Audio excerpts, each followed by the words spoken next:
Thank you for joining me on another episode of She Leads Now podcast, where we help career and entrepreneurial women gain the tools to develop a success mindset, create winning strategies, build collaborative relationships, and take bold action towards creating impact and fulfillment in their lives and careers.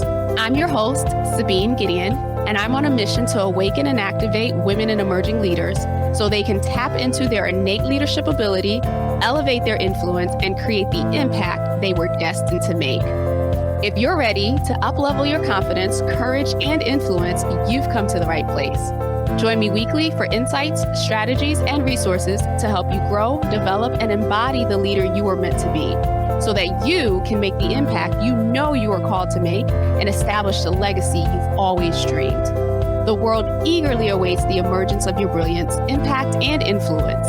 So with that, let's dive into this week's episode. Hello, and welcome back to She Leads Now. Thank you so much for joining. I am your host, Sabine Gideon. And today on episode 2, we are going to talk about micro habits and how they are the next level in goal achievement. Naturally, I felt led to share this content for this particular episode as we are in January at the time of this recording of 2022. And so many people are focused on their goals for the year. So many people are outlining all of the things that they want to achieve in this particular year, making resolutions, call it goal setting, call it what you want. But for the most part, most individuals, whether you're in business or you're in an organization, are thinking about the outcomes that you want to create for this particular year so that come December, you can look back and assess whether or not you've been successful and achieved the things that you set out to achieve. That is wonderful. Yet research has shown that by the time the quarter ends, most people have abandoned those goals. Now, there are a myriad of reasons why that takes place, whether it was, lack of commitment, they didn't really believe that they could achieve the goal, something happens and throws them off, life happens. Nonetheless, things happen, and sometimes the goals that we set at the beginning of the year are really, really gung-ho and excited about due to things not moving as quickly as we want or the support to achieve the goals not being available. We may find ourselves abandoning our goals and our desires well before we've even given them a chance to come to fruition. With that, in this particular episode, we're going to talk about goal setting, but with a twist, where the focus is really going to be around the micro habits that you need to create in order to ensure that you are supported in taking actions for the goals. So let me break that down a little.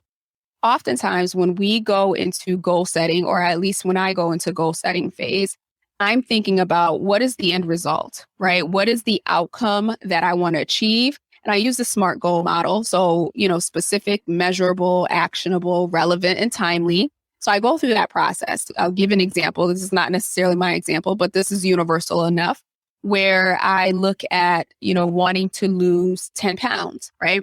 So I can decide I want to lose 10 pounds in 3 months and maybe a few inches if you want to add that in there, if you want to be that specific. But I want to lose these 10 pounds in 3 months because I am going on vacation and I want to feel confident in my new bathing suit, right? So there's an example of a goal or a resolution someone might make, or I want to lose X number of pounds by my birthday or by the summertime, you name it, whatever your goal is. Now, that person may decide, okay, I'm going to take it another step deeper, sticking with the 10-pound example here. I'm going to lose 10 pounds in 3 months. And the actions that I'm going to take to help support me in doing so is working out 3 days a week and eating salads for lunch. So they may get real specific around how. So we have the goal, we have the end result, that's 10 pounds in 3 months. We have the actions, which are around eating healthy and going to the gym. So that's easy enough, right? You're thinking, oh my gosh, this person has it laid out. They have an action plan in place. So it's a no-brainer that they're going to meet their goal, right? No, it's not. And we know that because many of us, me included, have set goals like that. We're like, okay, this is what I want to accomplish. This is what I'm going to do to help support me to get there. And bam, let's go. And within a few months, I hit a snag or something happens and we're looking at the goal or reassessing the goal and trying to decide whether or not it's still worth it for us to move forward. That's where micro habits come into play.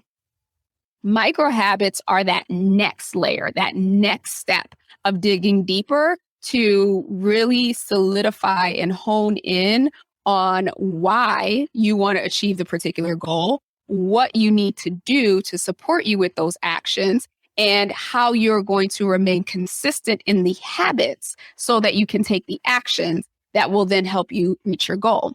So using the same example, my goal is to lose 10 pounds in the next 90 days.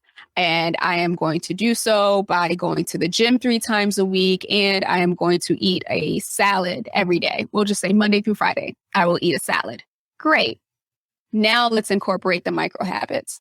So in order for me to ensure that I eat a salad Monday through Friday means I need to go to the grocery store, maybe on the weekend.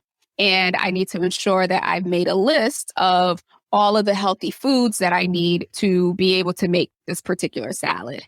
And it might mean, from a habit perspective, I am now carving time out of my day on Sunday or even Monday to make bowls of salad so that I can ensure that I am eating a salad Monday through Friday. I've gone grocery shopping, I've done the meal planning, and I'm ready to go so that come Monday or come Tuesday when I am starving and I need something to eat, that I'm not grabbing junk food, but I already have a bowl or whatever of salad prepared waiting for me to grab and go.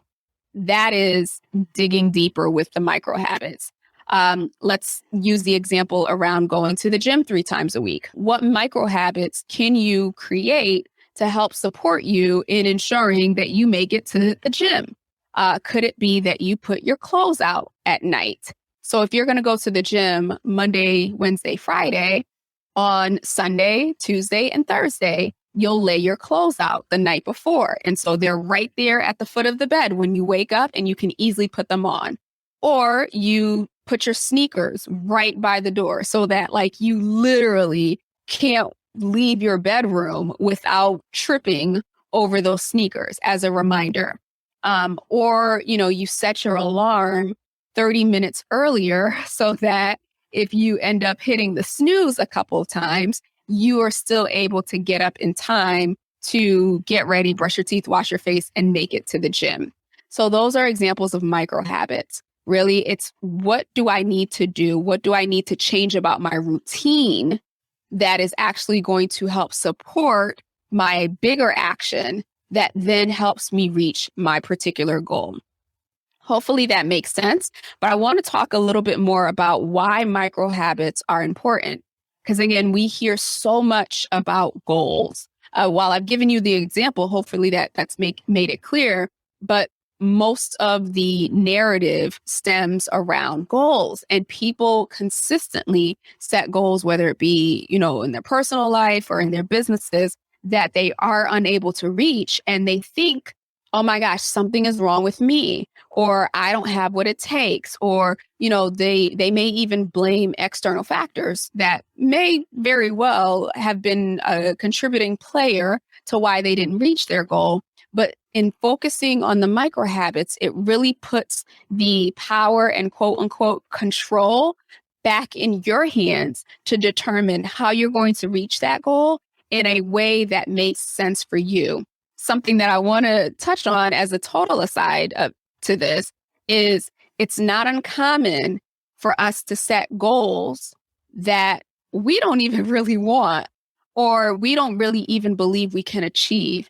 And what do I mean by that? Beginning of the year, everyone thinks they have to lose weight. Even if they are 100 pounds soaking wet, we are convinced as a society that beginning of the year means, change behavior and focus on health and all that other stuff. Yet we feel guilty, because we overindulged during the holidays. And so naturally, come January, that's the reset. And so the focus has to be on losing weight. But what if that's not the case for you? What if you don't actually need to lose weight? What if you overindulge during the holidays and you're still at a size that you feel comfortable in? Who says you have to set a quote unquote reset or nutritional or workout goal if you've already incorporated a healthy lifestyle and part of your, your regular day to day? Or, businesses at the beginning of the year, it's, I got to hit six figures or I got to hit X dollars in revenue. And the question that I would ask is, well, why? Why? Not that I'm saying it's a bad thing, but I would question, are you focused on those targets because that's what you believe you should? Or are you focused on those targets because based on your business model, based on your customers and how many customers you know that you can get or that you know that you need, that's realistic for you? Let's spend more time in January focusing on getting clarity on what goals matter to us. Because if you're setting goals, no matter how well laid out they are, no matter how clear your micro habits are and your action plan and whatnot, if those goals don't resonate with you, it's not going to happen. It's not going to happen. And what I don't want you to do is find yourself in a place where you are feeling down because you didn't achieve some goal that someone else told you that you needed to or made you feel like you had to set for yourself. So let's start with, before we even get into micro habits or goals or anything like that, let's start with getting clarity on what is it that you want to achieve? What are the things that you know that you absolutely can achieve and want to achieve? Now, it doesn't mean that you make goals too easy, right? Because you want to challenge yourself. Otherwise, it's for what? And knowing my audience and knowing the individuals that are drawn to me, we're type A, super ambitious. And so our goals are usually ridiculous to begin with. And our expectations are usually, far beyond reach, which helps in terms of pushing us forward. But rather than always creating these goals that, push us to the brim, right? How can we create goals that actually satisfy us while challenging us at the same time? So that is the mindset piece that I want to get clear, that when you go to set your goals or as you're reviewing your goals, make sure that they're goals that you want to achieve and not goals that you feel obligated to achieve or to put on your list of things to do, but that they're things that are meaningful to you and that you know that without a shadow of a doubt that you will commit to them because it's important to you to achieve whatever that goal is. Then when you make the goal, and I mentioned this early on in the example that I provided, right? You want to leverage SMART goal or whatever acronym you want to use, but you want to make sure that it's not just, I want to lose 10 pounds. Because guess what? That's not a goal. That's a wish. That's a hope. A goal is, I want to lose 10 pounds by X date. And I want to be able to do so by doing this, this, and this. And the reason why this is important to me is X. That is an important step in the goal setting process as well. It's not just about setting the timing. It's not just about setting the metrics. It's not just, determining like what it is that you're going to do and how you're going to do it. But what is the relevance to you? Why is it important? What will change for you when you meet this particular goal? What will it mean for you to have accomplished X? What will change when you've done that? And so going a little deeper and attaching meaning and emotion to the particular goal. And if you find that you actually are really surface level and there is no deep meaning, then perhaps that's not your goal. Perhaps that's someone else's goal that you are adopting, thinking that you need to do it. So take the time to really allow yourself the room and the space to attach meaning to the goal, to get your emotions involved, to envision it, to feel it, the excitement, the joy, whatever meaning this goal is going to create for you. Allow yourself to feel it and connect with it so that it ingrains it in your subconscious mind that this is something that you actually really want to achieve. So that's creating your SMART goals and the action steps, assigning meaning to it, and then micro habits. What can I do to support me in actually taking these actions? And I gave the examples up front. My invitation to you this month, this week, this year, depending on when you're listening to this, is to really take some time to look at the goals that you've set for yourself. Have you gotten clarity on the timing and what actions you're going to take? Have you gotten clarity on the meaning for each one of those goals? And then third, what are the habits that you're going to have to shift or that you're going to have to start to create in order to reach those goals?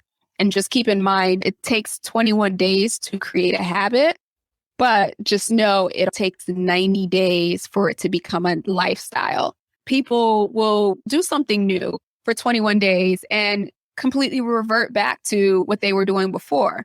So I want us to understand and be mindful that yes, it takes 21 days for the mind to register that this is what we do. This is part of our behavior pattern. This is a habit. But in order for it to really seal it in, it needs a good 90 days. So as you're thinking about your goals, are you giving yourself enough time to complete those goals?